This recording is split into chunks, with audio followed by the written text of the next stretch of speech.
Agora que nós definimos limite, a gente está pronto para definir derivada. Bem, vocês conhecem a derivada lá do cálculo 1, sabe que a derivada é a taxa de variação de uma função em um determinado ponto.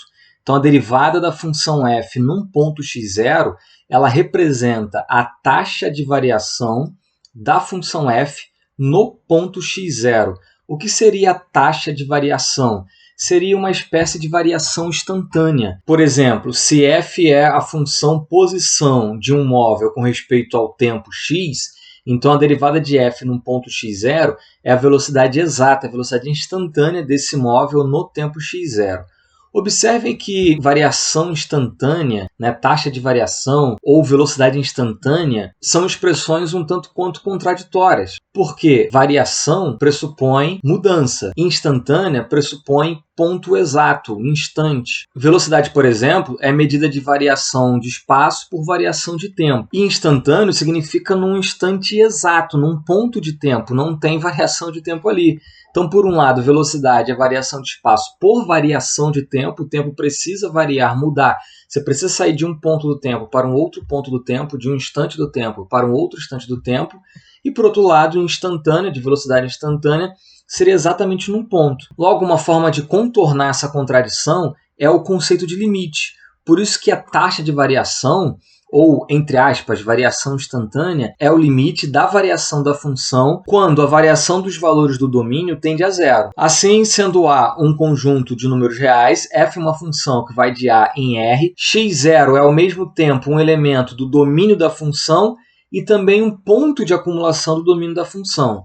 A gente diz que a função f é derivável no ponto x0 se e somente se existe o limite com x tendendo a x0 de f de x menos f de x0 sobre x menos x0. Observe que esse quociente é a variação dos valores da função relativa à variação dos valores do domínio. Se f é derivável no x0, isto é, se esse limite aqui existe, então a derivada de f em x0 é definida justamente pelo limite acima. Então a derivada é essa que vocês conhecem lá do cálculo. A gente diz que uma função f é derivável em todo um conjunto B se ela é derivável em cada elemento do conjunto B. Só faz sentido em falar que a função é derivável num conjunto se esse conjunto está contido na interseção do domínio da função e do conjunto dos pontos de acumulação do domínio da função, porque derivada só é definida em pontos que pertencem ao mesmo tempo ao domínio da função e ao conjunto dos pontos de acumulação do domínio da função. E por que essa exigência? Primeiro, x0 tem que pertencer ao domínio da função, porque no limite que define derivada, aparece o f de x0. Se x0 não estivesse no domínio da função, não faria sentido em falar do f do x0. Só posso falar do f de alguém se esse alguém está no domínio da função. E também o x0 é um ponto de acumulação do domínio da função, porque o limite que define derivada é um limite com um x tendendo a x0.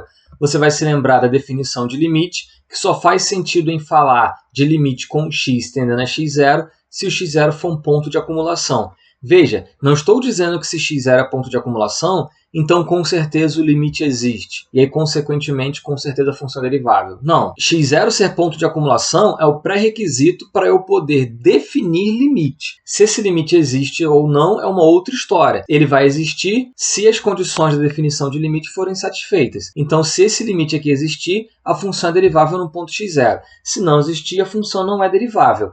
Existem várias funções que não são deriváveis. A rigor, não faria sentido em falar de a função não ser derivável num ponto que não é ponto de acumulação. Acaba que, por comodidade, a gente costuma dizer que uma função não é derivável nos pontos que não estão no domínio e nem são pontos de acumulação. Mas, a rigor, a gente só definiu derivada, portanto, só faz sentido falar que a função é derivável ou que ela não é derivável em pontos que, ao mesmo tempo, são pontos do domínio da função e são pontos de acumulação.